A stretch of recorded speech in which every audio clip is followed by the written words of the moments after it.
نعود إلى خبرنا الوطني والوجهة مدينة أكادير والتي احتضنت ملتقى دوليا حول موضوع المعارضات والانتقالات في العالم العربي ما بعد 2011.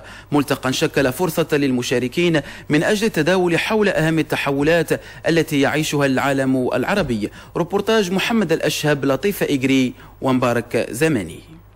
البحث عن مداخل المعارضة ومعالجة واقعها بالعالم العربي بين معارضة تقليدية ألفها المواطن بالمنطقة وأخرى حداثية أفرزتها وسائل التواصل الاجتماعي، وكيفية خلق أرضية لمعارضة فاعلة تساهم في وضع صورة مستقبلية واضحة للواقع السياسي بالعالم العربي.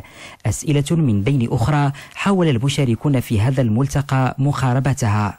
نعيش لحظة جديدة في العالم العربي، ليست هي اللحظة الموروثة عن نشوء النظام الإقليمي العربي في 45 أو حتى لحظة التسعينات أو حتى لحظة بداية الألفية الثالثة يعني 2001 فما بعد.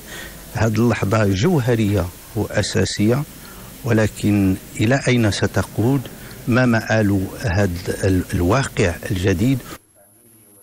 أزيد من 50 خبيرا وأستاذا جامعيا وباحثا في العلوم السياسية شاركوا ضمن فعاليات هذا الملتقى لتحليل جملة من التحولات التي يعرفها العالم العربي وتداعياتها المستقبلية على المنطقة.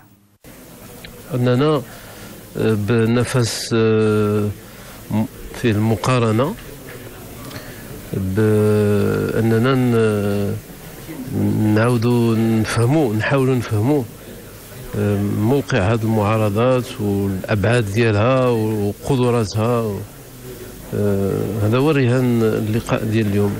اللقاء خلص إلى أهمية إعادة النظر في المقاربة التي ينظر بها إلى أدوار المعارضة بالعالم العربي، والبحث عن صيغ جديدة توضح الأدوار السياسية والدستورية للمعارضة كعامل رئيسي في عملية الانتقال الديمقراطي وفي تداول السلطة.